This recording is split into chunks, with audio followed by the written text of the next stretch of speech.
میرے دوستوں اور بزرگوں، یہ جو قرآن کی تعلیم ہے، یہ جو دینی تعلیم ہے، یہ جو دینیات کی تعلیم ہے، یہ تعلیم آپ کو دنیا میں بھی عزت دلاتی ہے اور دنیا کے بھی آپ کے فیوچر بنانے کے بعد پھر آپ کو کل قیامت کے دن بھی آپ کا ساتھ دے گی۔ تو بتائیے کون سی تعلیم میں آپ کا فیوچر ہوا؟ حضور محمد صلی اللہ علیہ وسلم فرماتے ہیں دنیا کا سب سے بہترین والدین، دنیا کا سب سے بہترین باپ وہ ہے جو اپنے بچے کو قرآن کریم کی تعلیم سے آراستہ کرے۔ سب سے بہتر تحفہ، سب سے بڑا اگر کوئی اس کو سرمایہ دیتا ہے، اگر کوئی بڑا سرمایہ اپنی اولادوں کو آپ دیتے ہیں تو قرآن کی تعلیم۔ منع کوئی نہیں کر رہا ہے کہ آپ انجینئر نہ بنیں، منع کوئی نہیں کر رہا ہے کہ آپ ڈاکٹر نہ بنیں، آپ انجینئر بھی بنیں، ڈاکٹر بھی بنیں، ماسٹر بھی بنیں، لیکچر بھی بنیں، وکیل بھی بنیں، جج بنیں، سب بنیں، سب منظور ہے۔ ایم ٹی میڈیا اڑیسہ کو سبسکرائب کریں، بیل آئیکن کو ضرور دبائیں۔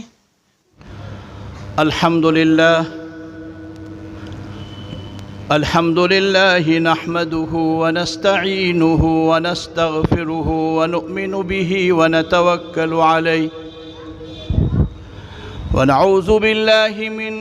شرور أنفسنا ومن سيئات أعمالنا من يهده الله فلا مضل له ومن يضلله فلا هادي له ونشهد أن لا إله إلا الله وحده لا شريك له ونشهد أن سيدنا ومولانا محمدًا عبده ورسوله أرسله بالحق بشيرا ونذيرا وداعيا إلى الله بإذنه وسراجا منيرا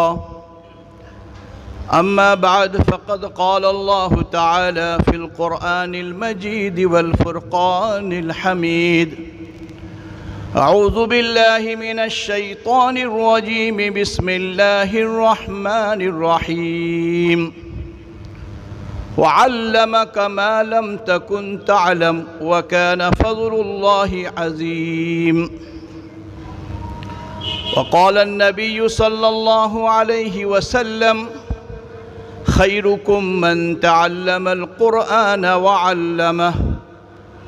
أو كما قال عليه الصلاة والسلام صدق الله مولانا العظيم وصدق رسوله النبي الكريم۔ اللہ سے دور کرے تو وہ تعلیم بھی فتنہ، اللہ سے کرے دور وہ تعلیم بھی فتنہ، املاک بھی، اولاد بھی، جاگیر بھی فتنہ، ناحق کے لیے اٹھے شمشیر بھی فتنہ، شمشیر ہی کیا نعرہ تکبیر بھی فتنہ۔ واجب الاحترام صدر باوقار حضرت مولانا میر مسعود صاحب دامت برکاتہم العالیہ اور اس نورانی محفل میں اور رونق افروز اسٹیج پر تشریف فرما حضرات علماء کرام، حفاظ عظام، اور اس محفل میں ہمارے بیٹھے بزرگان دین، عزیز بچوں اور ساتھ ساتھ میری پردہ نشین مائیں اور بہنیں،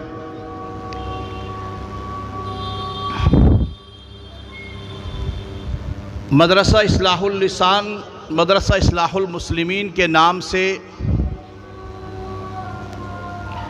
یہ مکتب چل رہا ہے۔ آج کی اس محفل، آج یہ مکتب اور اس مکتب کے ذمہ دار حضران کی توفیق کی وجہ سے، انہی کی نسبت سے آج یہ نورانی محفل سجی ہوئی ہے، اور اس میں سب سے بڑی نسبت، جس نسبت کو لے کر ہم انشاءاللہ ثم انشاءاللہ کل حشر کے میدان میں کھڑے ہوں گے، اور وہ نسبت ہے تعلیم القرآن۔ میرے دوستوں اور بزرگوں، اس مدرسہ کے خدمت گزار جناب حافظ راشد صاحب سلمہ اور اسی طرح جناب حافظ محمد نسیم سلمہ بڑے خوش نصیب ہیں کہ وہ یہ کام انجام دے رہے ہیں، اور یہ خوش نصیبی یہ میں اپنی زبان سے کہہ تو رہا ہوں، مگر یہ خوش نصیبی 1400 سال پہلے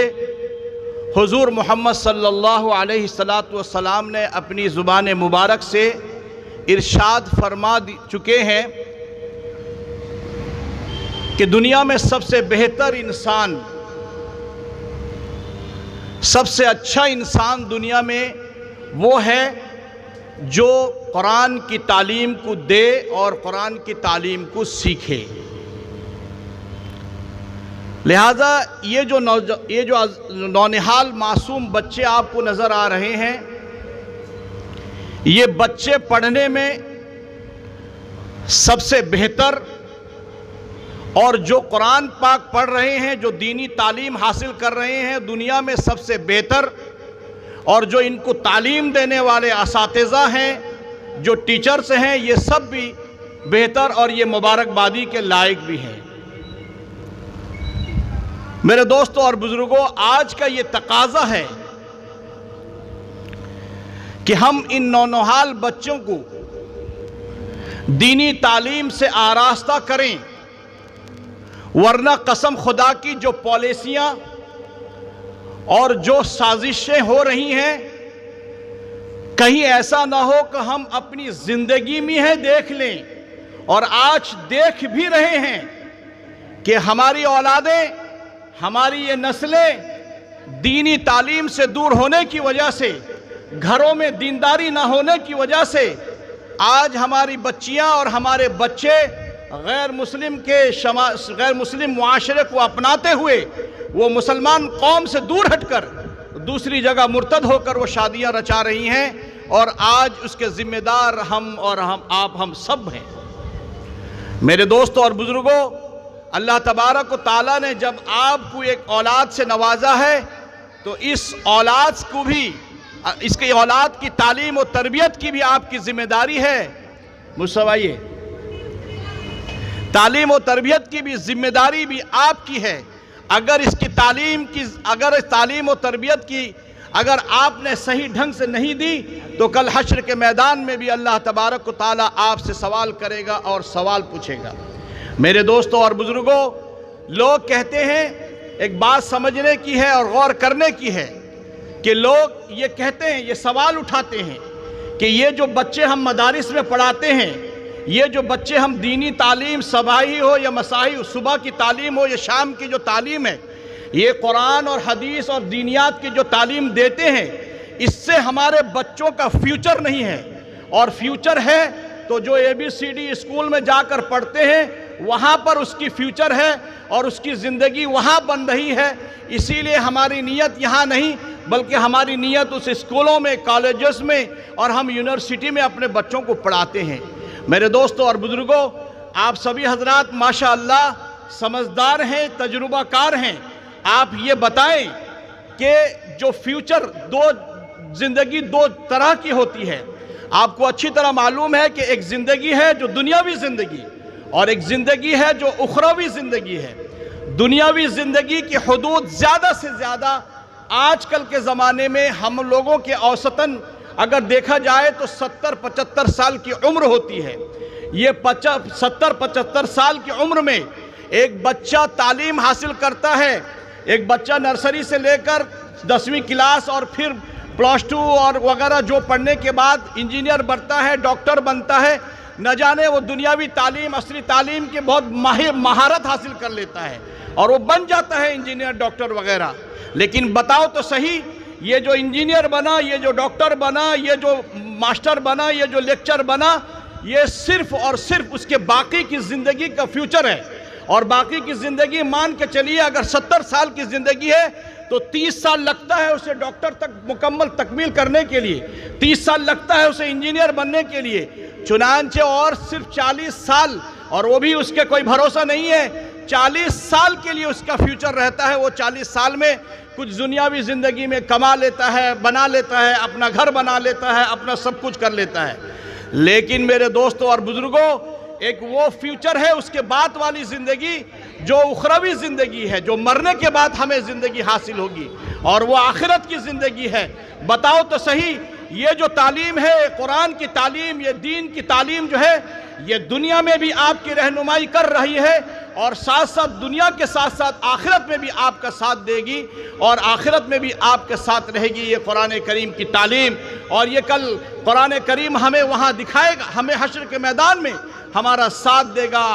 ہمیں کھڑا ہوگا اور ہمارا ساتھ اور تعاون کرے گا. میرے دوستوں اور بزرگوں, یہ جو تعلیم حاصل ہم کریں, یہ 40 دن تک یہ اس کا جو فیوچر ہے, اور اس میں بھی کوئی بھروسہ نہیں ہے کہ ہم ڈاکٹر بن جانے کے بعد ہمیں فوراً کوئی نوکری دستیاب ہو جائے. ہم انجینئر بننے کے بعد فوراً ہمیں کوئی انجینئر کی نوکری مل جائے, ہم سافٹ ویئر انجینئر بن جائیں, ہارڈ ویئر کی انجینئر بن جائے, ہم فوراً اس کو فیوچر بنا لیں, کما لیں. نہیں, یہ بھی اس کا کوئی گارنٹی نہیں ہے. اگر پڑھ لکھنے کے باوجود بھی ہم نوکریوں میں دھکا کھاتے ہیں, نہ جانے کس آفیسوں کا چکر لگاتے ہیں, نہ جانے کتنے دفاتر میں ہم چکر لگاتے ہیں. کہیں نوکری کی آ گئی اپلیکیشن, اگر کہیں نوکری مل گئی, ورنہ پھر ہم کتنے ایسے انجینئر, کتنے ایسے ڈاکٹر مارے پھرتے ہیں. لیکن آپ کو معلوم ہونی چاہیے کہ وہ اپنا فیوچر بنانے کے لیے زندگی ختم کر دیے, لیکن آخر میں بھی وہی ہے, یہاں آفس, وہاں آفس, وہاں انٹرویو, وہاں امتحان دینے کے بعد جب کامیابی ملتی ہے تو 70-80 ہزار روپے کی سیلری مل رہی ہے. میرے دوستوں, مسلمان قوم آج وہ سمجھ رہا ہے کہ یہی ہماری ترقی ہے, یہی ہماری کامیابی ہے. حالانکہ یہ کامیابی ترقی نہیں ہے, بلکہ ترقی اور کامیابی جو ہے ہماری بعد والی زندگی جو ہے, جو اخروی زندگی ہے, جس زندگی کی کوئی انتہا نہیں ہے. اس کے بعد پھر لا یموت فیہا ولا یحیا, پھر اس کے بعد کوئی موت تمہارے ساتھ ہی نہیں آئے گی. موت کے بعد جو دوبارہ زندہ آپ ہوں گے وہ ایسی زندگی ہوگی جو کبھی پھر موت نہیں آئے گی. میرے دوستوں اور بزرگوں, یہ جو قرآن کی تعلیم ہے, یہ جو دینی تعلیم ہے, یہ جو دینیات کی تعلیم ہے, یہ تعلیم آپ کو دنیا میں بھی عزت دلاتی ہے, اور دنیا کے بھی آپ کے فیوچر بنانے کے بعد پھر آپ کو کل قیامت کے دن بھی آپ کا ساتھ دے گی. تو بتائیے کون سی تعلیم میں آپ کا فیوچر ہوا؟ حضور محمد صلی اللہ علیہ وسلم فرماتے ہیں, دنیا کا سب سے بہترین والدین, دنیا کا سب سے بہترین باپ وہ ہے جو اپنے بچے کو قرآن کریم کی تعلیم سے آراستہ کرے. سب سے بہتر تحفہ, سب سے بڑا, اگر کوئی اس کو سرمایہ دیتا ہے, اگر کوئی بڑا سرمایہ اپنی اولادوں کو آپ دیتے ہیں تو قرآن کی تعلیم. منع کوئی نہیں کر رہا ہے کہ آپ انجینئر نہ بنیں, منع کوئی نہیں کر رہا ہے کہ آپ ڈاکٹر نہ بنیں. آپ انجینئر بھی بنے, ڈاکٹر بھی بنے, ماسٹر بھی بنے, لیکچر بھی بنے, وکیل بھی بنے, جج بنے, سب بنے, سب منظور ہے. لیکن اس کے ساتھ جو ہماری بنیادی تعلیم ہے, کل قیامت کے دن آپ کو یہ سوال نہیں ہوگا کہ آپ نے بچے کو ڈاکٹر کیوں نہیں بنایا, ہم نے اسے ذہین بنایا تھا. آپ نے بچے کو انجینئر اور دنیاوی تعلیم سے آراستہ آپ نے کیوں نہیں کیا تھا. آپ کو کل قیامت کے دن اللہ رب العزت سوال نہیں کرے گا, بلکہ آپ کو سوال یہ کرے گا کہ آپ نے بچوں کو قرآن کی تعلیم نہ دی, اپنی اولادوں کو دین کی تعلیم نہیں دی, اپنی اولادوں کو دین سے آراستہ نہیں کرایا ہے. آپ کو یہ سوال ضرور ہوگا. تو میرے دوستوں اور بزرگوں, ہمارے الحمدللہ ثم الحمدللہ جمعیت علماء کے پلیٹ فارمز کے ماتحت بہت سارے مکاتب چل رہے ہیں, اور ہردوئی کے ماتحت میں بہت سارے تنظیمیں بھی مکاتب چلاتے ہیں. لیکن آپ کو 2 کام, یہاں 2 پیغام الحمدللہ ہمارے درمیان اس وقت ہمارے شیخ الحدیث جامعہ مرکز العلوم سنگڑا, اور اسی طرح ہمارے جو اس اڑیسہ کے شان آن بان حضرت مولانا مفتی نقیب الامین صاحب برقی قاسمی دامت برکاتہم تشریف رکھتے ہیں. انشاءاللہ ان کے ولولہ خیز انداز سے, ناصحانہ انداز سے آپ لوگ سماعت فرمائیں گے. اس کے بعد ہمارے حضرت مولانا جو مہمان مکرم ہے تشریف لائیں گے, درمیان میں مفتی صاحب بھی تشریف لائیں گے, مفتی عبدالرحمن صاحب بھی آئیں گے. انشاءاللہ آپ ان سے سماعت فرمائیں گے. میرا آپ سے ایک سوال ہے کہ آپ 2 کام صرف کریں. ایک تو یہ ہے کہ اپنی اولادوں کو تعلیم میں چھوڑیں, دیں. میں ایک سوال کر دیا کہ کل قیامت کے دن آپ کو دنیاوی تعلیم کے بارے میں سوال نہیں ہوگا. اگر سوال ہوگا تو صرف یہی ہوگا کہ آپ نے قرآن کی تعلیم کیوں نہیں دی, آپ نے آپ کو دیندار کیوں نہیں بنایا, آپ نے. میرے دوستو, ضروری ہے اس بات کو کہ آج جو اس وقت نئی تعلیمی پالیسی جو آج چل رہی ہے اور بہت جگہ اسکولوں میں اس کو نافذ کر دیا گیا ہے، آہستہ آہستہ اگر یہ 2-3 سال کے اندر میں پورے ہندوستان میں اگر اس نئی تعلیمی جو دیکھنے میں بہت میٹھا لیکن بعد میں چل کر یہ ہمارے لیے اتنا مضر ہوگا، ہمارے لیے اتنا نقصان ہوگا، خاص کر مسلم قوم کے لیے اتنا نقصان ہوگا کہ پھر اس وقت نقصان کو آپ اس کی تلافی نہیں کر سکتے ہیں۔ اسی لیے اگر کوئی بھی تعلیم ہوتی ہے، بچے اسکول میں جائیں، بچے کالج میں بھی جائیں، لیکن بچے کالج میں جب جائیں تو مسلمان بن کر جائیں۔ اگر انجینئر بنے تو مسلمان بن کر انجینئر بنے، اگر وکیل کہیں بن کر کھڑا ہو تو مسلمان ہو کر کھڑا ہو، صرف نام سے نہیں بلکہ کام کا بھی مسلمان ہو۔ آج ہمارے تقریباً ہمارے ہندوستان ملک میں ہماری قوم میں تقریباً اور خاص طور اڑیسہ میں 2% مسلمانوں کے درمیان میں اس کو اگر 100% میں گنتا ہوں تو صرف 80% لوگ جو ہوتے ہیں نمازی ہوتے ہیں، اور وہ بھی صرف 3 وقت ظہر عصر مغرب عشاء کہیں صبح کی نماز تو پڑھتے نہیں ہیں۔ لیکن آج دیکھ لو پوری قوم جاگ گئی ہے آج مسلمانوں کو ختم کرنے۔ انہوں نے بہتر اندازہ دیکھا مسلمانوں کو، بچوں کو کیوں مسلمانوں کو قتل کیا جائے، دنیا تھوتھکار کہے گی، دنیا لعنت بھیجے گی، مسلمانوں کو ذبح کریں گے تو دنیا لعنت بھیجے گی، اور مسلمانوں کو ہم جتنی آبادی کے ساتھ میں ہیں ہم مار پیٹ کے ہار کاٹ کے مسلمانوں کو ختم نہیں کر سکتے ہیں، بلکہ مسلمانوں کے دل سے جو ایمان ہے، ان کا جو جذبہ ہے، اس جذبے کو ہم ختم کر دیں، بس ایمان رہے گا، ایمانی تو نہیں رہے گا تو پھر وہ مسلمان کس کام کے جو ہم جیسے موجود رہیں گے۔ اسی لیے ضروری ہے کہ اللہ تبارک و تعالیٰ نے ہمیں بے شمار نعمتوں میں سے یہ ناک کان جسم کے ہر اعضاء ہمارے لیے نعمت ہیں، کھانا پینا ہوا آگ ہوا یہ ساری چیزیں ہمارے لیے نعمت ہے۔ اللہ تعالیٰ نے قرآن کریم میں خود فرما دیا وَإِن تَعُدُّوا نِعْمَةَ اللَّهِ لَا تُحْصُوهَا، کہ ہم نے تمہیں اتنی نعمت دی ہے کہ جس کی تم شمار گنتی نہیں کر سکتے ہو۔ ان میں سے سب سے بڑی نعمت، سب سے پہلی نعمت، سب سے بڑی نعمت جو ہے اور وہ ہے تحفہ کے طور پر، وہ ہے ہماری ایمان کی دولت۔ اللہ تبارک و تعالیٰ نے ہمیں ایمان کی دولت سے نوازا ہے، ہمیں اس کا احساس نہیں ہے۔ کیوں؟ اسی لیے کہ ہمیں احساس اسی لیے نہیں کہ ہم مسلمان گھر میں پیدا ہوئے۔ جب ہم پیدا ہوئے ہم خوش نصیب تھے کہ ہماری کانوں میں اذان دی گئی، اور ہم خوش نصیب تھے کہ ہمارے کانوں میں اقامت دی گئی اور دعائیں پڑھ کر ہمیں پھونکا گیا۔ میرے دوستو، یہ اس کا سبب صرف یہی ہے کہ ہم مسلمان گھر میں پیدا ہوئے تھے۔ لیکن آج مسلمان پوچھو، ایمان کی قدر بلال حبشی رضی اللہ تعالی عنہ سے پوچھو، ان کی کتابیں اور ان کے ساتھ جو ظلم ہوئی ہے اور ان کے ہسٹری اور ان کے واقعات کو دیکھو، ان کی زندگی کو دیکھو، حضرت بلال حبشی کے ساتھ صہیب رومی کو دیکھو، اسی طرح سلمان فارسی کو دیکھو، زید بن حارثہ کو دیکھو، انہیں دیکھو، ان لوگوں نے ایمان کی، ان کو پوچھو کہ ایمان کی قدر کیا ہوتی ہے۔ ہم تو مسلمان گھر میں پیدا ہوئے، نام مسلمان رکھ دیا گیا، ختنے کا نام مسلمان ایمان ہے، ٹوپی کا داڑھی کا نام ایمان مسلمان ہے، نہیں، بلکہ ایمان جو دل سے ہوتا ہے، ایمان ہمیں اجاگر کرنا ہے۔ ایمان کی قدر کیجئے میرے بھائیوں، یہ ایمان اتنے آسانی کے ساتھ میں آپ کو نہیں ملا ہے،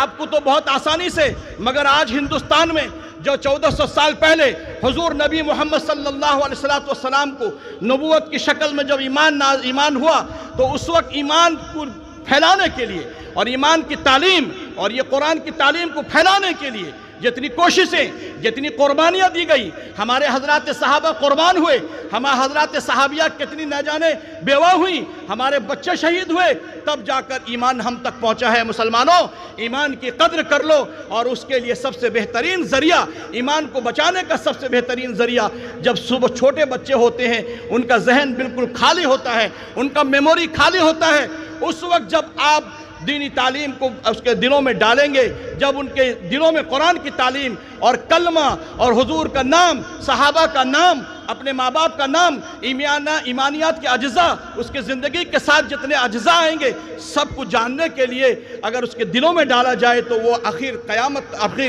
یعنی اپنے زندگی کے آخری سانس تک کو اسے یاد کرتا رہے گا۔ تو میرے دوستوں اور بزرگوں، ہمیں ان پالیسی جو بنائی گئی ہے، آپ ہزاروں پالیسی اختیار کر لیں، یہ پالیسی آج نہیں بلکہ اس زمانے میں بھی جب حضور صلی اللہ علیہ وسلم تھے، مکہ کی زندگی تھی، مدینہ کی زندگی تھی،